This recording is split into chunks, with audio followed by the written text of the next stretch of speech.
What's up, guys? Hello there. Things Tina here. Okay, so today I'm doing a video with my wonderful husband, John Adu, and we are going to be sharing with you guys our love story and how we met. And I'm super excited to share with you all every detail in how we met and our amazing love story. So let's go. All right. So day one. Yeah. It started in 2016, April 11th, 2016 is when I met him. I was actually going on a stress leave from work, and I was going through a lot, and I was taking a stress leave from work, and I had to go to Kaiser Pharmacy to pick up, I had a doctor's appointment and I had to go pick up some medicine. My doctor had actually prescribed me some sleeping pills, even though I don't take medication, but they advised me to take some sleeping pills because I was going through so much that I could not sleep. So I walked into the pharmacy, it was a regular day. I probably looked busted or probably had just like regular workout clothes on. Yeah, and amazing. And so I'm walking into the pharmacy to pick up my prescription. Now, mind you, I had already seen this man years before 2016 because I've been going to Kaiser for years. My children go there for doctor's appointments, and he was already working in this pharmacy. That day, when I went to pick up my medicine, I saw him working, and of course, in my mind, because I already thought he was really handsome, I didn't want him to help me because I was like, no, I'm gonna be super nervous with him helping me, so hopefully somebody else calls me up to fill my prescription. So anyways, as I'm standing in line, he ends up calling me up to help me, and he's like, I could take the next customer. So I'm like, oh shoot. Take the next I'm like standing there like, oh man, I gotta walk up to this man, he's gonna help me, and I'm gonna have to try to keep a straight face because I think he's really attractive and handsome, and Lord help me. So I'm standing there with a straight face and just like, hi, how's it going? And trying not to, I didn't want him to think I was interested in him because I do not get at guys. I do not like show interest towards guys. That's just not me. Like, men are supposed to be the one that pursue the women. So anyways, as I was standing in line and he called me up to help me, he filled my prescription, and he was very, very polite, very professional. It was just really different, the way he approached me. He was very respectful, very polite. I don't even really remember the conversation, the whole entire conversation. But I do know that as we were talking and he was filling my prescription, I had asked him, hey, are you from Nigeria? No. And he said, no, I'm from Ghana. I am from Ghana. My parents are from West Africa. I was like, oh, okay. West Africa. I was like, okay. And then he fills my prescription, and then of course before I end up leaving the pharmacy, he kind of prolonged the conversation because he kept asking me like, is this all the medication you need? Is there any other medications? So this is it? Okay. And then as I was gonna get ready to leave, he said, it was nice meeting you. I'm John, what's your name? And he shook my hand, which I kind of thought was really odd and different because I was like, oh wow, he actually shook my hand, which is what most men do with other men. So I was like, wow, he shook my hand, okay. He just gave me this really big cheesy smile. So I realized how much my touch could possibly mean to her. So I reached out, shook her hand. Now you're just being cheesy. Did you No, really honestly, think that? man, when I shook your hand, I wanted to leave an impression on you. So did you already know that you liked me? Yeah. Really? So then right when you walked in, I thought you were mad at me. Then why didn't you just ask for my number right then and there? No, I was looking and I was like, man, what's she mad about? I wasn't mad. You just looked suspicious, like you were looking at me like. No, I didn't.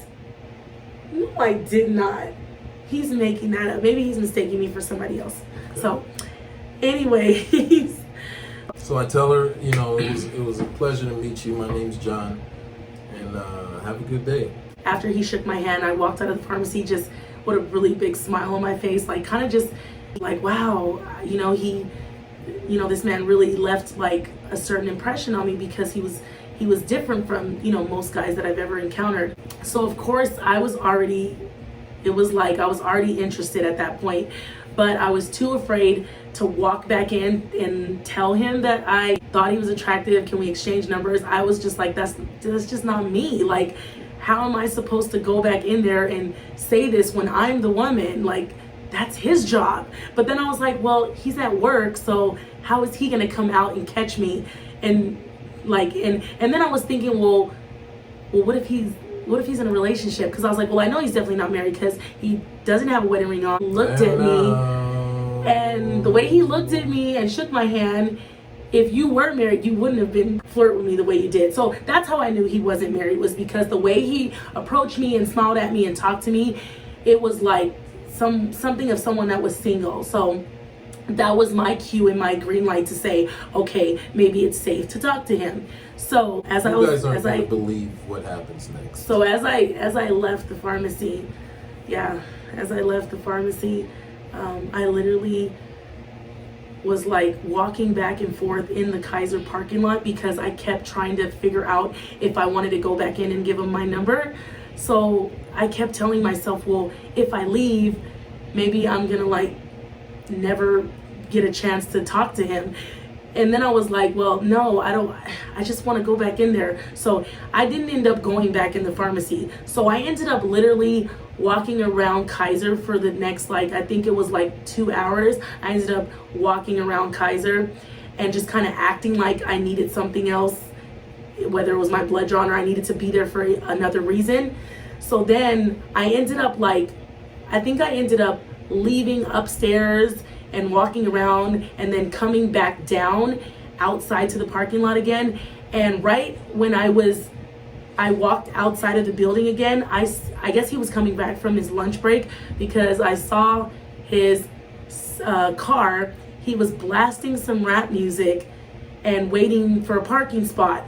And I was like, oh my gosh, that's the guy from the pharmacy that helped me. Oh my gosh.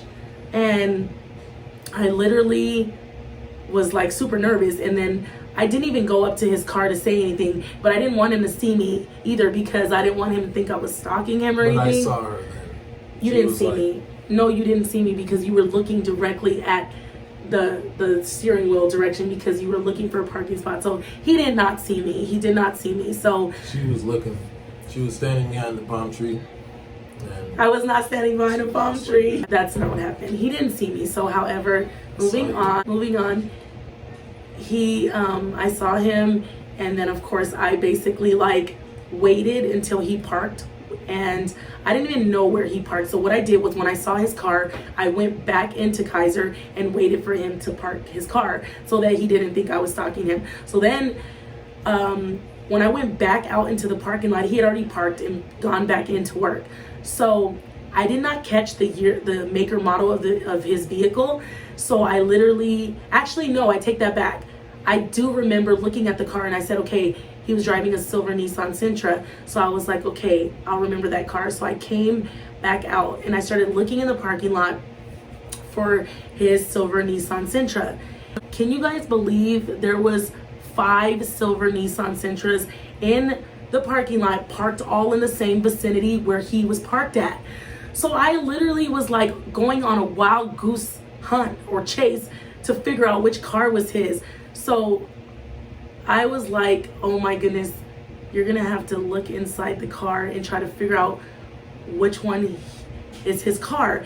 I was hoping to see some sort of like Kaiser badge or something that would make me go, okay, this is his car. So I started looking in the car windows, and I was like looking around like, oh my gosh, I hope people don't start looking at me thinking like, okay, she's creepy, she's looking in random people's cars.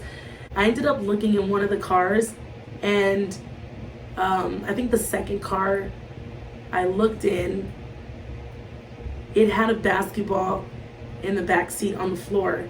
And I literally was like, and I know I'm probably wrong for this because I stereotyped and was like, okay, well, he's tall, he's African, he's black guy, and he likes I know black guys like basketball, which of course I don't think that right now because I know all races like basketball, but I just assumed because he was tall and black, that was his car because there was a basketball in there. So I was like, okay, I think this is the car. And so I found like a little piece of paper, and it was just the tiniest piece of paper you could think of. It was like a little tiny piece of paper. And I think I wrote, I said, hey, my name is Christina. I met you earlier and I think you're really handsome. This is my number. Please call me if you're interested. I believe that's what I wrote on the paper. And then I stuck it in his window crack. Then that's when I left. I went back home. I was like, okay, he better call me or text me before 8 p.m. because I know Kaiser closes at 7. And if he doesn't, it's gonna be all bad. I'm just kidding. So I was waiting by my phone all day, just waiting for him to either call me or text me. And he did. My phone went off at like 7:45, and he said, "Is this Christina?" And I was like, wait a minute. Did I leave? Yeah, you left something out. What did I leave out? Oh, Okay. you left the part where I started driving off and I didn't realize that there was a note on my door. Well, that's for you to tell because I wasn't there when that happened. So you can add that little detail. Alright, go ahead. Go ahead. No, you can go with the first phone conversation. Okay, so he texts me at 7:45 and he says, "Is this Christina?" And I said, "Yes." And then he said, "Did you leave you left your number on my window, and I don't know who you are. Who are you?" And I said, "Well, I met you today in the pharmacy." And he said, "Well, I meet a lot of people every day." And I said, "But you shook my hand and you told me that you were your parents were from West Africa, that you were Ghanaian." And he said, "Okay, well, send me a picture of you." So I would have thought that just by me making that statement, telling him, "Well, you shook my hand today and I asked you if you were Nigerian and you told me you were from Ghana," I was hoping he would have already knew. I just wanted to make sure that it was you. Yes. I knew it was definitely you, but I wanted to see the picture. I wanted to see what picture you were going to send me. Yeah, so I wasn't about to send any booty pics or inappropriate pics. He said, "Send me a picture of you," but I know how wasn't guys. Until the third picture. Stop the cap. And we'll probably show you. No, he's I'll lying. I'll point to So, you. anyways, Point there. I was like, well, he better remember this conversation and who I am. So he asked me to send him a picture. And I sent him a picture of myself, and then I was kind of nervous because I'm like, what if he's expecting somebody else and not me? So I sent him a picture of myself. Before I sent him the picture, he said, "I hope this is who I think it is." And then I sent him a picture of myself, and he literally responded back with like 20 emoji happy faces, and then he said, "It's you. Oh my gosh. Oh my gosh, I wanted to get your number so bad earlier, but I was at work and I couldn't ask you out or get your number while I was on the clock. And man, I just really was hoping that I could see you again and try to get your number." That's when I was like, oh wow, so it all worked out, So I was really happy. And then he, of course, we texted a little bit more the rest of the night. And then he asked if he could call me. So I said, sure. So he called me. I think we spoke for like 4 or 5 hours on the phone. I told him about myself. I was extremely honest with him. And I told him, I'm a single mom with 4 children, 4 boys from a previous marriage. And I wanted to be upfront with him and let him know, I have children. And so he then proceeded to, I guess he asked me how old I was. I told him I was 26. He was 36 at the time. The funny thing is my birthday's May 31st and his birthday's May 5th. So we were both turning 37 and 27 soon after that. He proceeded to ask me, questions about myself. And I told him that I was 26 and he didn't believe me. He asked me to send him a picture of my ID, which I was like, well, why would I be lying to you about my age? That's kind of creepy. Because I told him I had 4 kids by my ex-husband and how old I was, but he didn't believe me because he said he thought I was running a daycare and that I didn't have any children. I didn't believe her. He didn't believe that I was married to a person old enough to be my father, and that I had 4 kids by this person, and that this person wasn't even in our kid's life. So everything that I told him about myself and my past, he didn't really believe me. So I'm like, well, why would I lie about this? So then he said, you know, I want to come visit you. Can I come visit you? So I was like, yeah. First I thought about it and I was like, wait, well, I was like, well, you know, he's cool, you know, and I know myself. I'm like, you know, I just want to be a friend for now and get to know him. So I was like, yeah, sure, you can come visit me. So he says, can I come visit you? And I said, sure. Then he says, well, can I borrow some gas money? Because I don't get paid until Friday. And if you let me borrow some gas money, I'll pay you back. With interest. With interest. Of course, I like stopped and paused, and I was like, "What? Why does he need gas money if he works?" Red flag. Yeah, I was like, "Why does he need gas money if he works at Kaiser?" And I know people that work there, they're not, you know, they're making some sort of good money. So I'm like, "Well, why does he need gas money?" Then he said, "Well, I get paid on Friday, but my phone is about to get cut off, so I'm gonna have to call you back from my mom's phone."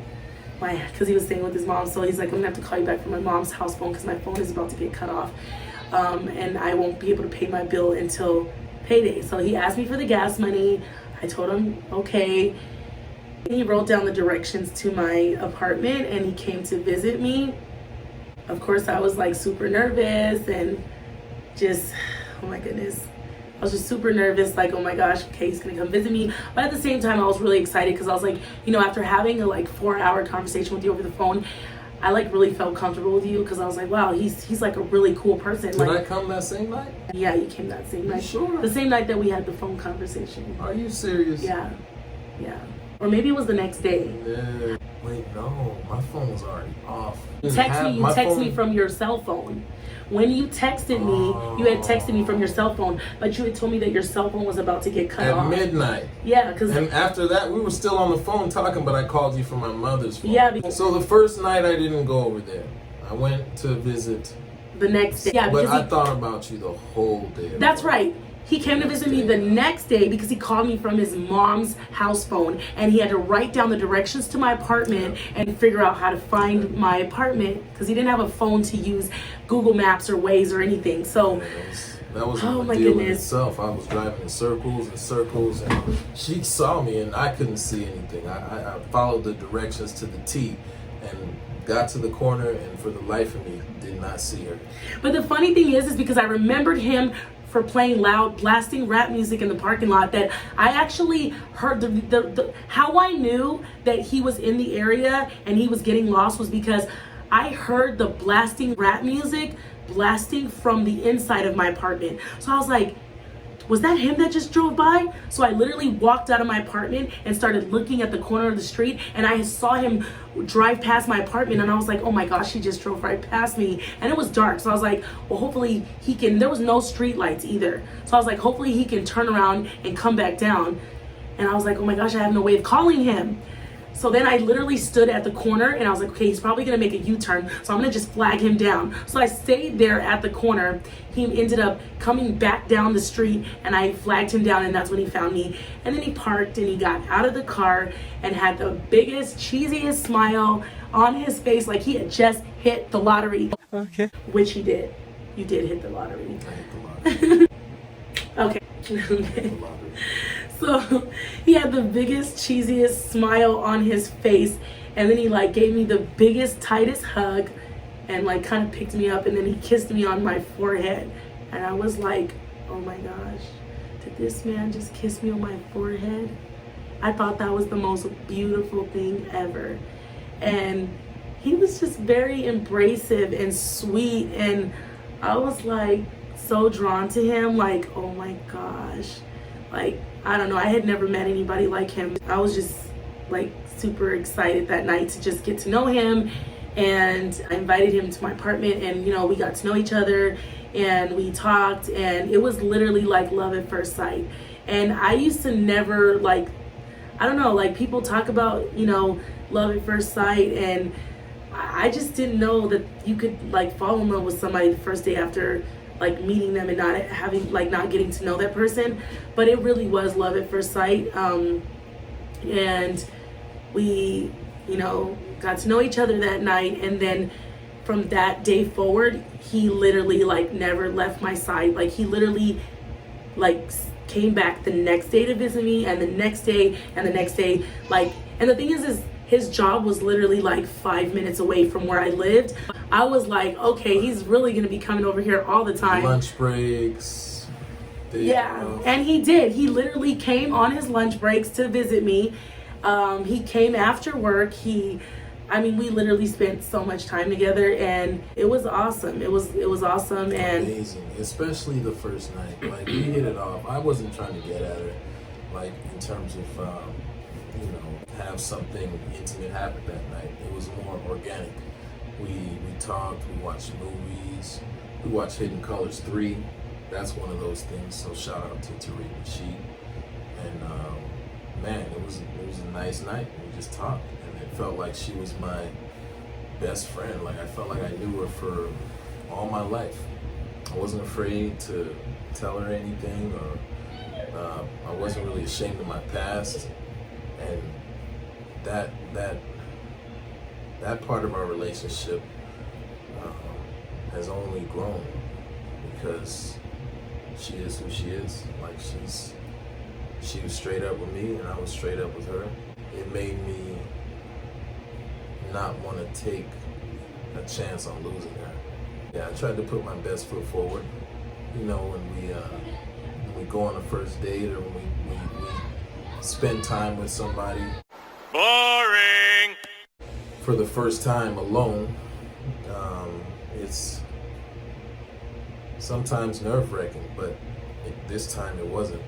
I just felt at peace. I even told you a few times, like, man, I don't know why I feel so comfortable here. Maybe because I was still living at home with my mom. Who knows? Maybe because I still had, a lot of growing up to do, but I felt like, she was the one on day one. And then I let you. So, just to, rebuttal off of his thoughts and, how he felt,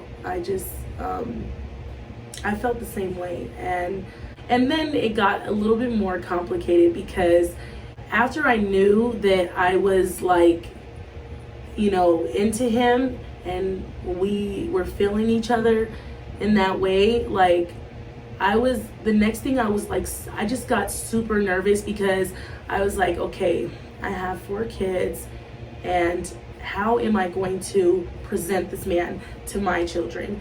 I was so used to just being a single mom. It was just me and my 4 boys. I've been through a lot in my previous marriage with my ex-husband, and he wasn't really in the picture. He wasn't really in their life. So I never wanted to ever introduce another person to my children. I didn't want my kids to see me date. I didn't want my children to see another man in their life and then it not work out, and then I end up with another person. Like, I just wasn't about that. I was like, I'm not really interested in dating. I wasn't looking for anybody.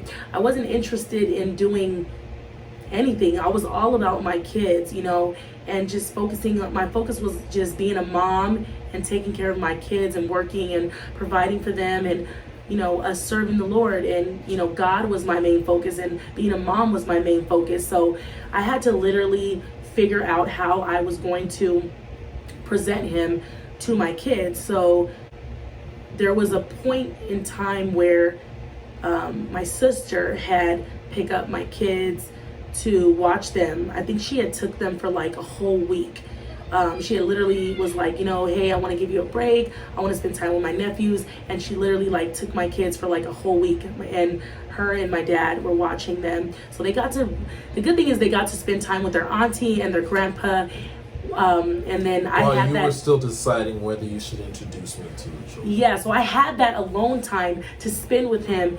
And so we had that alone time to kind of date and spend with each other. And then I had made the decision. Well, we had a conversation first, and I told him, look, we were straight up and transparent with each other. He said he had a son. I told him, you know, he knew I had 4 kids, and we decided, like, if we're gonna do this, we're in it for the long haul. Like, we're not gonna be in this to break children's hearts, to, you know, we're not in this to disappoint kids or to let our kids see things that they're not supposed to see.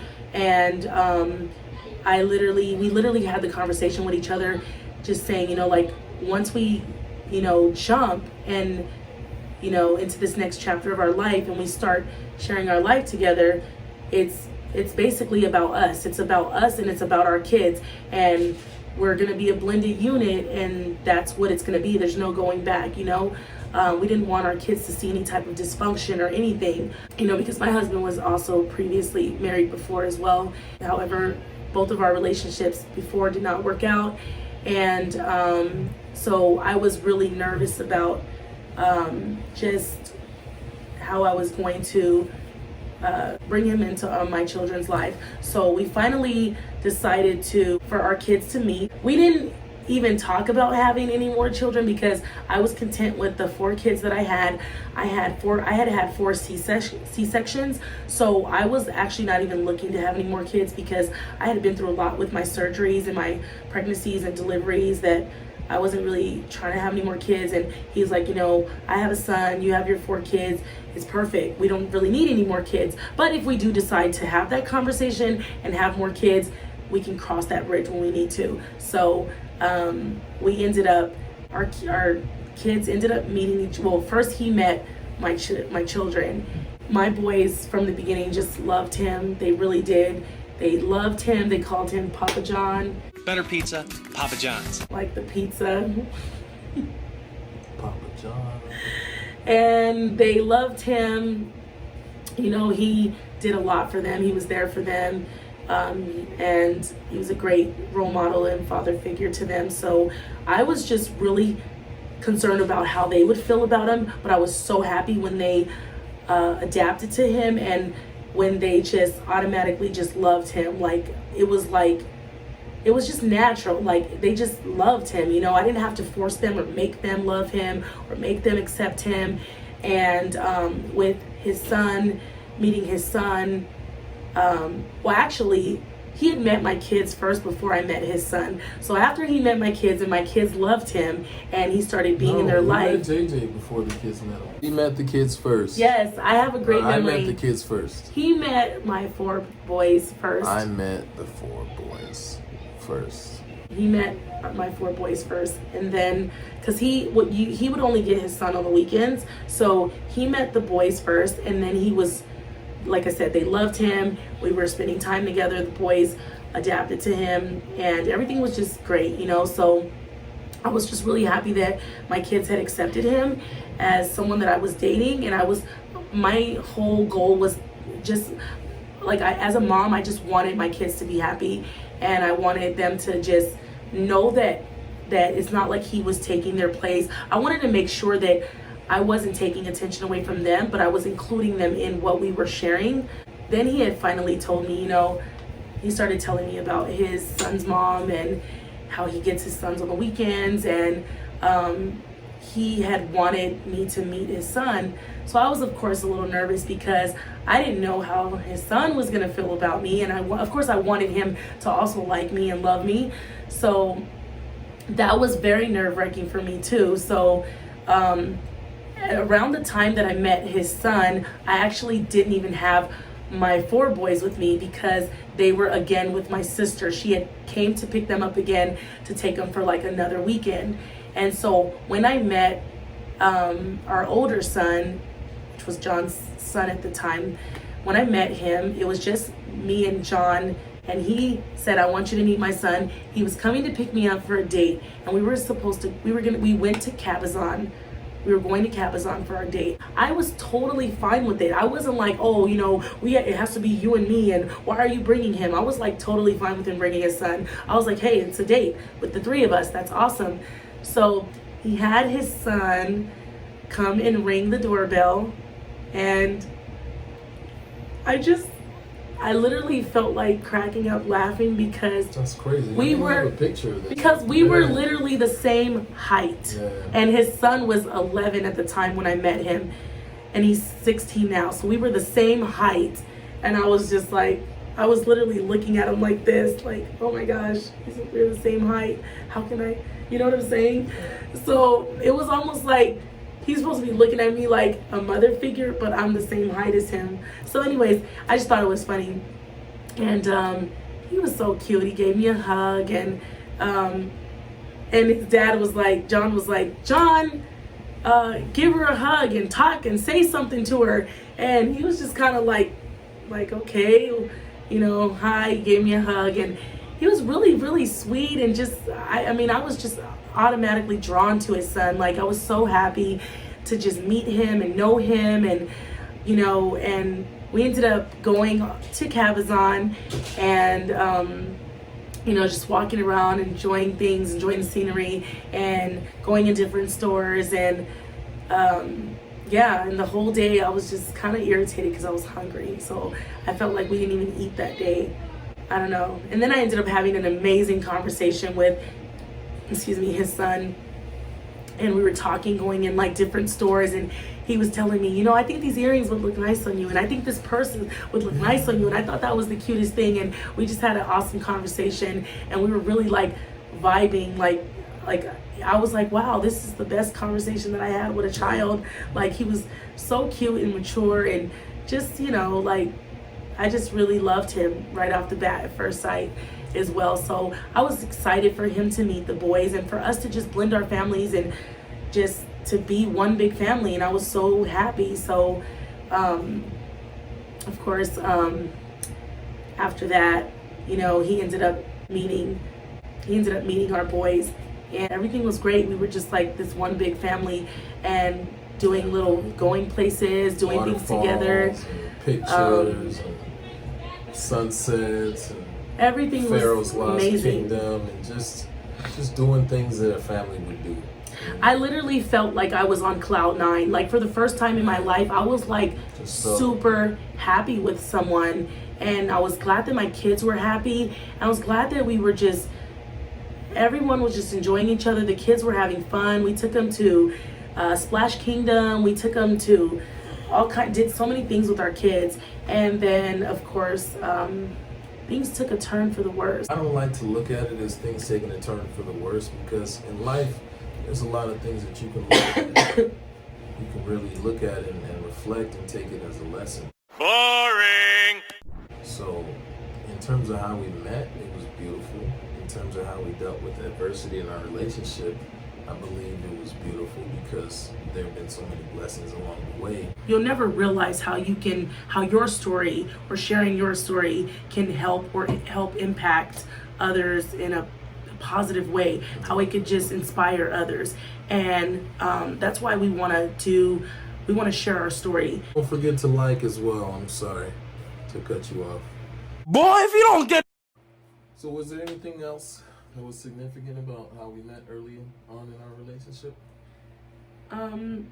I think that there were a lot of different things that we experienced together in our relationship that were very significant.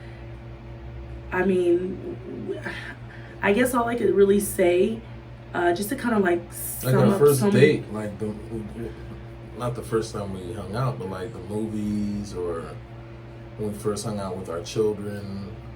Well, I know that Pharaoh's Lost Kingdom. we had so many great times. Like, these were like literally like the happiest moments of our life during the time period of our beginning of our relationships. I mean, our relationship, things were just really great. I mean, we both were working, we were financing 2 cars, we were getting ready to purchase a home. Things were just really going really, really great. Yeah. Things just, like I said, literally took a turn for the worse, because during the beginning of our relationship, when we were dating, my ex-husband, who I was already divorced from, well, my divorce actually hadn't completely finalized yet. I was still going through all the court stuff, but I had already been separated from this man for like years, like literally like 5 years, because he was, like I said, never in our kids' life, was always like in and out, as far as like just seeing them every blue moon when he wanted to, and was just never in their life, you know? So was literally like ghost, was not even in the picture. He literally just one night, John and I were laying in bed. This is when things took a turn for the worse. One night, John and I were laying in bed and just relaxing, and our kids were asleep, and we were just laying in bed, just talking about our goals, our future, and things we wanted to accomplish together as a couple. And I had randomly got like a text message from my ex-husband, like when I say random, it was like a random text message. We never talked on the phone. He never saw the kids. He never provided for our kids. He was never really there for our kids. So it was just like a random text message, because that's just who he was as a person, where he was the type of person where he would only contact me when it was convenient for him, when he wanted to see his kids for like an hour, but never wanted to buy them clothes, never wanted to provide for them, never wanted to do anything for the 4 seeds that he helped create, So one night, like I said, when John and I were laying in the bed, I received this random text message from him saying that, he wanted to see what I was doing, and he wanted to check on his kids, and just, he wanted to see them. Basically, he wanted to talk to them and over the phone and schedule a time to see them. Normally, I wouldn't really respond to his messages, because I'm so used to just everything that he has put me and our kids through, as far as like the abuse and so many things that I've been through, so much trauma that I've been through with him, and my kids experiencing a lot of trauma. Him literally trying to kill me multiple times in front of our kids, his parents abusing us, and it was just so much bad trauma that I didn't really want to talk to him or deal with him. So that night when we were laying in bed and he had texted me, I just literally told John, like, he had asked me, like, who's that texting you? And I said, that's, the boy's dad, and he basically wants to check on them and see if he could see them.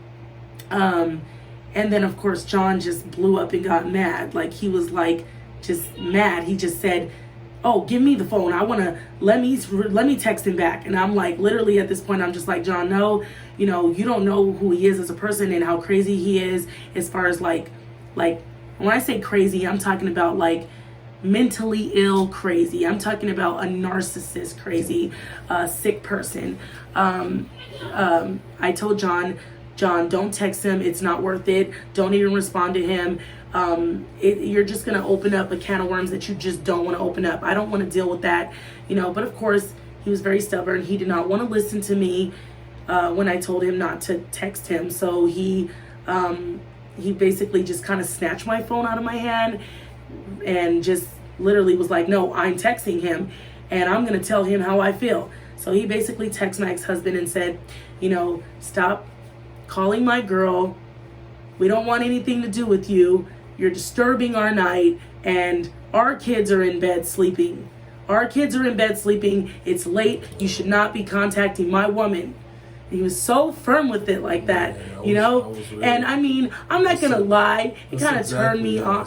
Yeah. And it did kind of turn me on a little bit, because I was like, I'm so proud of him. He's so overprotective of me and our kids. And, he's standing up for what he feels and what he believes in. So I wasn't really that mad at him, but I was just more so, I guess, yeah, go ahead. It wasn't that I was like, I wanted to kind of just let him know or find out whether or not they were truly finished, because I was ready to settle down. And I figured if she's truly ready to settle down, it shouldn't matter whether the father of her children know that she's really done with him. Not just by her not communicating with him for 2-3 years, but actually saying, you know what, I've actually moved on. And now that I have this new man in my life, I really don't want to have anything to do with you, other than you being a dad and me being a mom. We really wanted to have like a platonic relationship, like a cordial relationship, to where as parents we could all co-parent. I'm sure there's some good in Tori. I don't know what it is. but I'm sure there's something good in there. You know, same with Tony. You know, The thing about my husband and we could have been co-parenting instead of the drama that you will soon see as we continue. Yes. And another thing I want to add, which is a really important detail, is that John and I are not the type of people where, and I knew this early on in our relationship, we're not the type of people where, like when I knew he had a son and he knew that I had kids, we weren't the type of people where we're going to be jealous of the fact that we have kids with someone else. Like, oh, you know, I don't want you talking to that baby mama or baby daddy, because like we weren't immature. We were not immature like that. Like I told him, we're not immature, but we're not going to be punks either. Like Tony should have respected her. Tori should have respected me. Yeah, the thing is, he should have realized, in my opinion, that the ship had sailed with the mother of his children. Yeah, the thing is that like when I came into the picture, I'm sorry, I keep cutting you off, but it's like when I came into the picture, it was almost like he put on this role of like, well, I don't really want her, but now that I know someone wants her, no one can have her except me, or I don't want anyone to have her except me. And that was a part of his pimp game. That was sweet woman pass me by. So that was a part of his pimp game.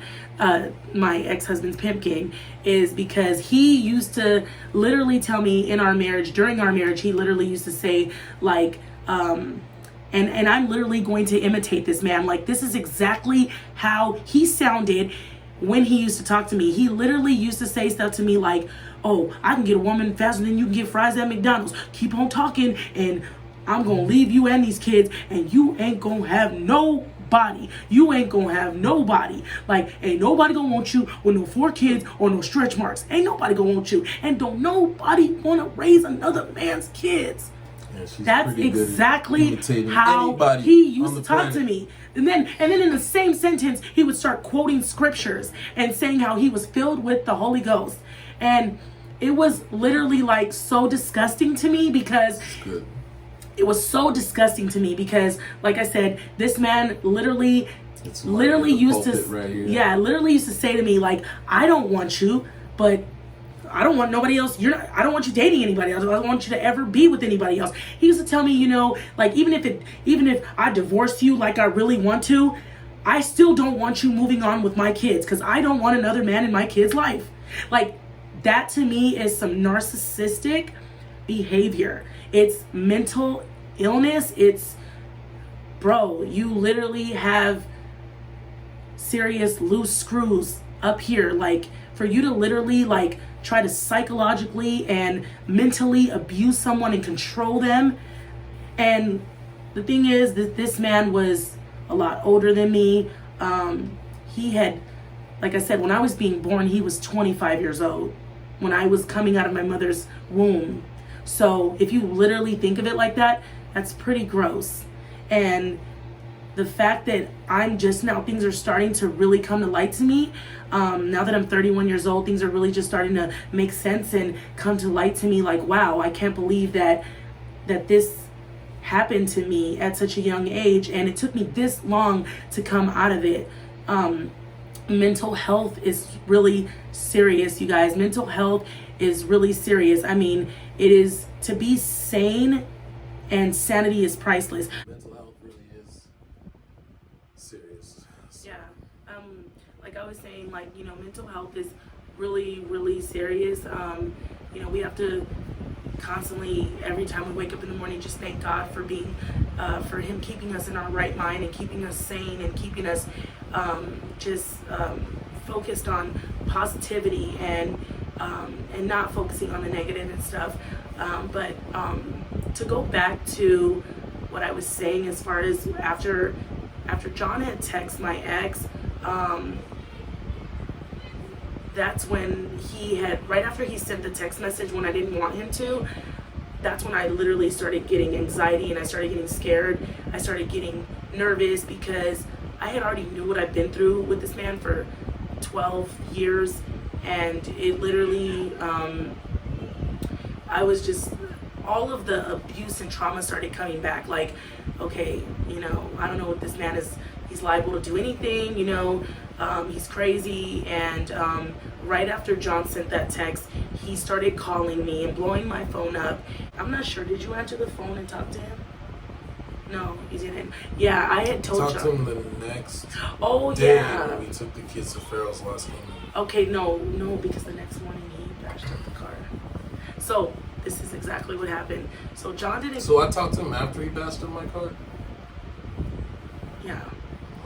Yeah. So okay. Yeah. So what happened was, right after John sent that text, and then he started blowing my phone up, to talk to us or to get me to answer the phone. I didn't want to answer the phone, so I think I went that night without responding to him, and then that whole night I couldn't even sleep because I was literally like, okay, he already knows where I live, my apartment. Obviously, he like knew my whereabouts and knew my address to my apartment. So the very next morning, John was getting ready to go to work because he had, like, at the time, his shift was 10:30 to 7. So he would like spend the night at my house and then get ready to go to work the next morning. So he was getting ready to go to work, and our kids were in the apartment, and it was just a normal morning. But that whole morning I was like, yeah, I just have a really bad feeling that something's gonna happen because my ex-husband, Tori, he continued to leave me voice messages on my phone saying, I'm coming over there, I'm just letting you know, like in the morning when I woke up and I listened to my voice messages, and my text messages, he was saying, I'm on my way, I'm coming over there. That NIGGA and cursing and saying all kind of different horrible terms. He was saying that NIGGA better, he's dead, and he better get out of that apartment right now, and I'm on my way. And of course I was frantic, I was panicking. By this point he was already making like, well actually he hadn't really made any threats yet in the messages. He was more so just saying like, I'm coming over there right now. But I was like super nervous because I was like, okay, I already know it's something crazy about to happen. So before anything bad could happen, I just told John, you know what, just go ahead and go to work early, just leave right now, and I'll just see you later. And then he was like, well, why are you rushing me, and what's going on? And I was just, oh, nothing, I'm just gonna get ready to take the kids out to the daycare or something. I just kind of made something up. No, she said Miss D gets mad when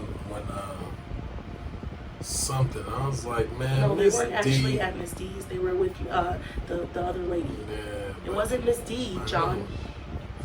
You're saying something that's not accurate. Oh, not Miss D. No, it was the other lady.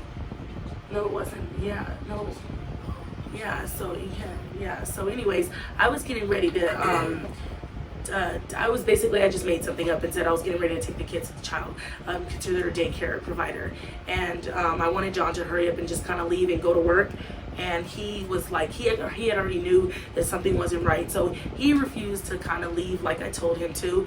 Next thing you know, my ex-husband's at my apartment door, banging on my apartment door, like literally banging on my door and banging on my window and banging on my door, saying, Christina, you better open this damn door, otherwise I'm gonna kick down the window and kick down the door, and I'm gonna come in and kill that NIGGA. And just started literally like making threats to like jump through our window and just, you know, I don't know what he was planning to do, but it was really bad. Our kids were right there in the living room just listening to everything, and I was super just scared because, you know, as a battered woman that's been through abuse and trauma for years with this man, I didn't want my children to see anything more and anything else than they had to see or experience from this monster. So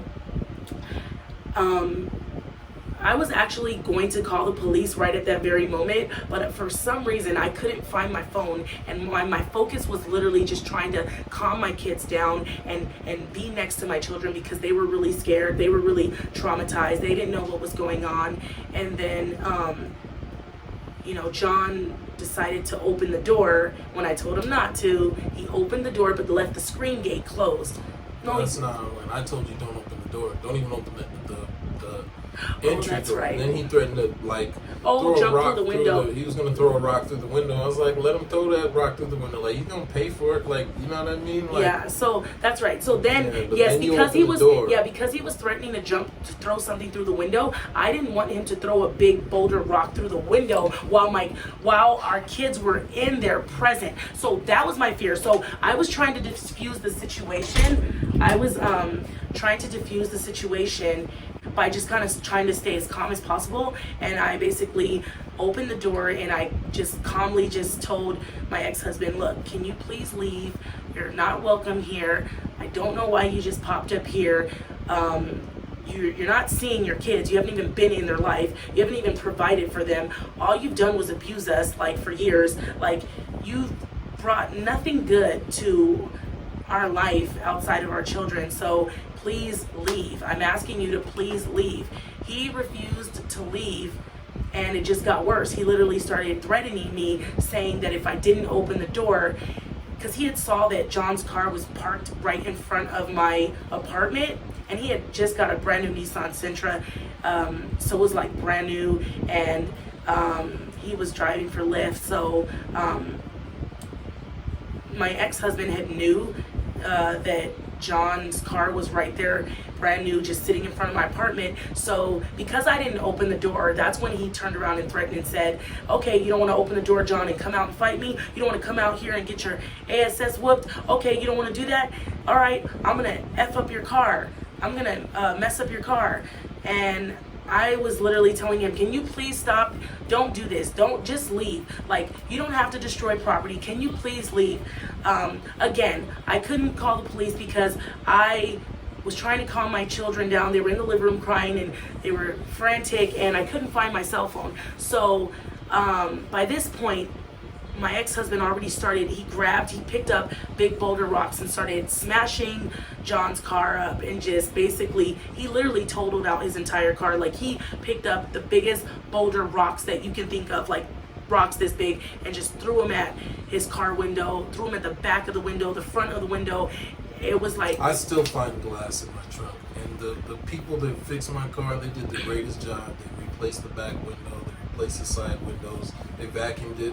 But sometimes I'll be looking for a spare tire or something, and I'll see little shards of glass. So they didn't get all the glass. It was a lot of glass. Yeah, and police just happened to be driving by when it happened, and yeah. You know. So as this monster was destroying my husband's car, the Redlands police, they patrol a lot. It's a really small town, really small city, but there's always squad cars and police cars patrolling the city. It's a really rather safe city to live in.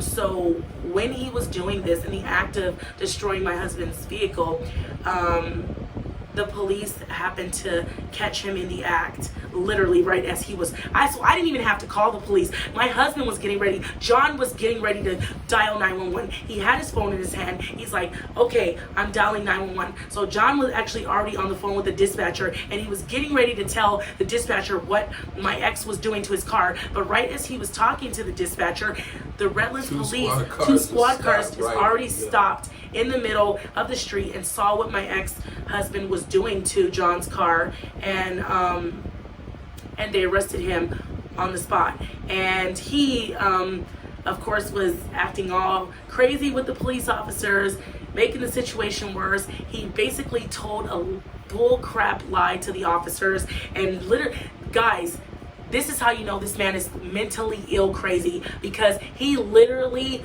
lied to the cops and said, yeah, I live here at this address. This is my home. And I came home from work and I just saw my wife in bed with another man. I was like, man, this And ain't no your house, man. Ain't no pictures.